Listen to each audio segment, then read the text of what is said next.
सरकार अपने उठ के तैयार हो गए। राजा जी कल के हमरा सेवक के कोई जैन जोगनिया कोई नहीं मारा, हम अपने प्रगट भ गए छी। अगर इतिहास नहीं लिखा जाए तो क्या हम अपने पूर्वजों को भूल जाते? शायद हाँ।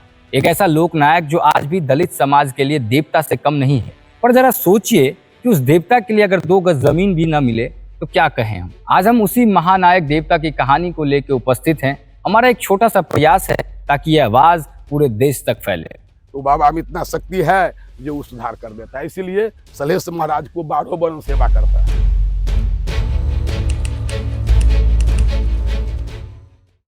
ये वो कहानी थी जो हर पीढ़ी में बस कहानियों में आगे जाती रही, लेकिन कभी लिखी नहीं गई। सन 1882 में ब्रिटिश अधिकारी जॉर्ज ए ग्रेसर ने पहली बार भारत के मिथिलांचल में एक लोक कथा को लिपिबद्ध करते हैं। उन्हें शायद अंदाजा भी नहीं था कि ये सिर्फ किसी राजा की वीर गाथा नहीं, बल्कि पूरे समुदाय की सांस्कृतिक चेतना, उनकी आत्मा की कहानी है। फिर आया साल 1973। मैथिली भाषा के प्रतिष्ठित लेखक ब्रजकिशोर वर्मा मणिप्रभा ने इस मौखिक विरासत को कलमबद्ध किया। हम बात कर रहे हैं राजा सलहेश की, एक ऐसा लोक नायक जो आज भी दलित समाजों के लिए देवता से कम नहीं है। राजा सलहेश दुसाध समाज के लिए सिर्फ एक राजा नहीं, एक लोक नायक है जिनकी तलवार में वीरता थी और फैसलों में न्याय। उनकी कहानियां आज भी गीत बनकर गांव में गूंजती है।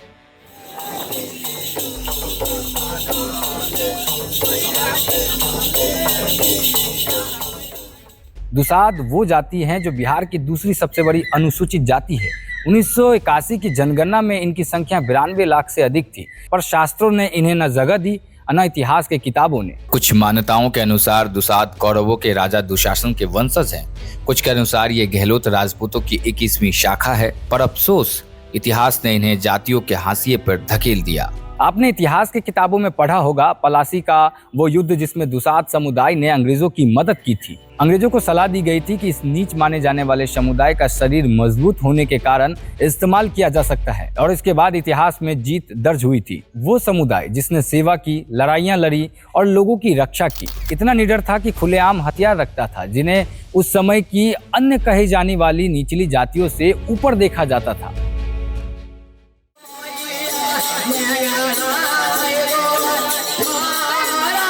लोक परंपरा में राजा सलहेश आज भी जिंदा है। गांव में एक भक्त ट्रांस में जाता है और सलहेश उनमें अवतरित होकर लोगों को आशीर्वाद देते हैं। ये सिर्फ आस्था नहीं, ये पहचान की पुकार है।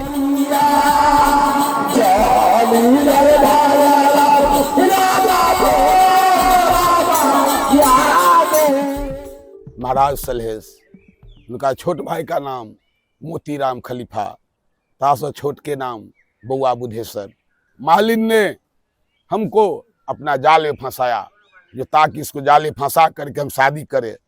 लेकिन जब हम शादी कर लेंगे सलहेश देवता हो करके, तो आज सतयुग है, त्रेता आएगा, द्वापर आएगा, कलयुग आएगा, तो फिर युग में मुझे कोई पूजा नहीं करेगा जो देवता होकर शादी कर लिया है। इसलिए मैंने पूरा ब्रह्मचर्य देवता हूँ, घर घर में मुझे पूजा हो रहा है। लोक कथाओं के अनुसार सलहेश न्याय के संरक्षक, महिलाओं के रक्षक और सामंती अत्याचार के प्रतिरोधक माने जाते हैं। वो चोर, डकैतों, शराबखोरी और सामाजिक बुराइयों से दुखी थे और उन्होंने जंगल में एक नई सेना बनाई, एक नायक जो व्यवस्था से नहीं सच्चाई से चलता था। हमर भगत के काम करे छी हम 13 बरस से, बाँतर ये सुतल 4 दिन हमरा खाए नहीं पिए नहीं पानी पिए दिया नहीं किछ पिए दिए। परिवार हमार कैसे पागल भ गेलो, गाँव समाज के पागल भ गेलो। हम अपन बाबा हमारा दहिन रही, बाबा हमार दीनानाथ कहलके हे क्या गो पजियारो एले, कहलके एकरा बस हमरा आर बुते नहीं चलतो, सरकार अपने उठ के तैयार हो गए। राजा जी कहलके हे हमरा सेवक के कोई जैन जोगनिया कोई नहीं मारा, हम अपने प्रगट भ गए छिए। दुनिया में संसार में हमरा नाम से दुनिया में पूजा ढारते, हमर सेवक जाय जाय कह हमरा नाम से उठते। गांव के अंतिम छोर पर ब्रह्मस्थान में विराजमान राजा सलहेश घोड़े पर आसीन, हाथ में तलवार थामे आज भी अपने लोगों के गौरव और संघर्ष का प्रतीक है। समय के साथ उनकी प्रतिमा अब दलित बस्तियों में हर गह्वर में स्थापित हो चुकी है, मानो हर घर के आंगन में स्वाभिमान की मिसाल जल रही हो। कहते हैं कि राजा सलहेश चारों वेदों के गहरे जानकार थे, लेकिन उस समय का समाज ये आसानी से नहीं मानता था कि दुसाध जाति का कोई व्यक्ति वेदों का असली अर्थ समझ सकता है। शायद यही वजह थी कि उनके ज्ञान और सम्मान को वो जगह नहीं मिली। कुछ शोध में सामने आया कि बिहार में सलहेश लोक गाथा से जुड़े कलाकारों की दुर्दशा का सबसे बड़ा कारण है सम्मान और प्रोत्साहन का अभाव। सम्मान न मिलने से कई कलाकार समाज की नजरों में विदूषक बना दिए गए। 1970 के दशक तक ये लोक गाथा दुसाध और पासवान समाज की सीमाओं में थी, लेकिन 70-80 के दशक की जातीय राजनीति के उफान में ये सीमाएं तोड़कर पूरे समाज में गूंजी।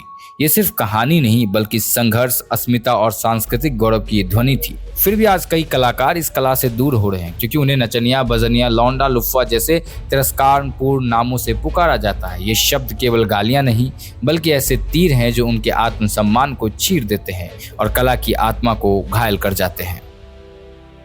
सारी ढोलक बजा रहे हैं हम 5 साल से। भगत में बजाते हैं, भुइयां बाबा में भी जाते हैं, बख्तर में भी जाते हैं, भुइयां बाबा जनार। और सरकार से ही कहेंगे बाबा दीनानाथ को सही से और आगे हमको बढ़ाइए और कलाकार भा माँ सरस्वती होए और उसको नाम से जय जय माँ जय जय बाबा सलहेश। रोजगार के बारे में कहेंगे हे बाबा दीनानाथ, हे बाबा भुइया, हे बाबा बख्तर, हे माता गहिर, जय माता कमला, ऐसे ही रोजी रोटी दे हमारा बाल बच्चा के जीवन रोटी चले।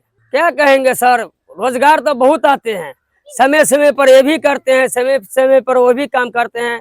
कभी भी ईंटा उठा लेते हैं, कभी भी तसला भी उठा लेते हैं। गरीब को बच्चे हैं, बस इसे मजदूरी करके अपना फैमिली को चला रहे हैं। समाज से मदद करते हैं, समाज से मदद करके वो समाज से मदद करके चंदा करके 50,000 रुपये खर्चा होता है।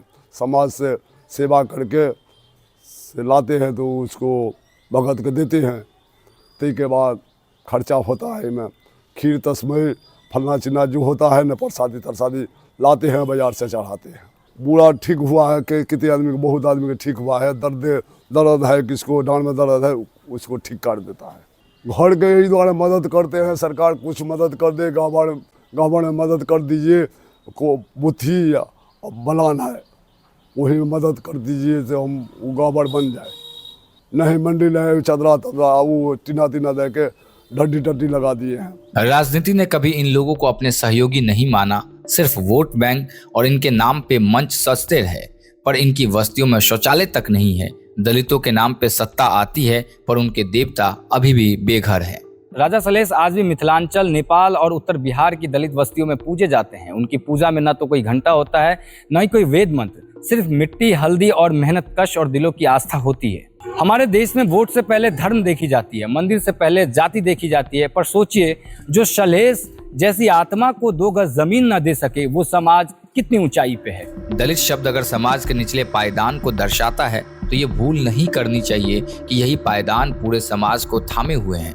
मंदिर निर्माण, मूर्ति कला, कृषि, धातु कला, कपड़ा बुनाई, इन सभी क्षेत्रों में दलितों का योगदान अमूल्य रहा है। बौद्ध धर्म ने जातिवाद के खिलाफ सबसे बड़ा आंदोलन चलाया। सम्राट अशोक के बाद बहुत से ऐसी नीची जातियां के लोग बौद्ध धर्म की ओर चले गए, जिससे उन्हें आत्मसम्मान और समानता का अनुभव हुआ।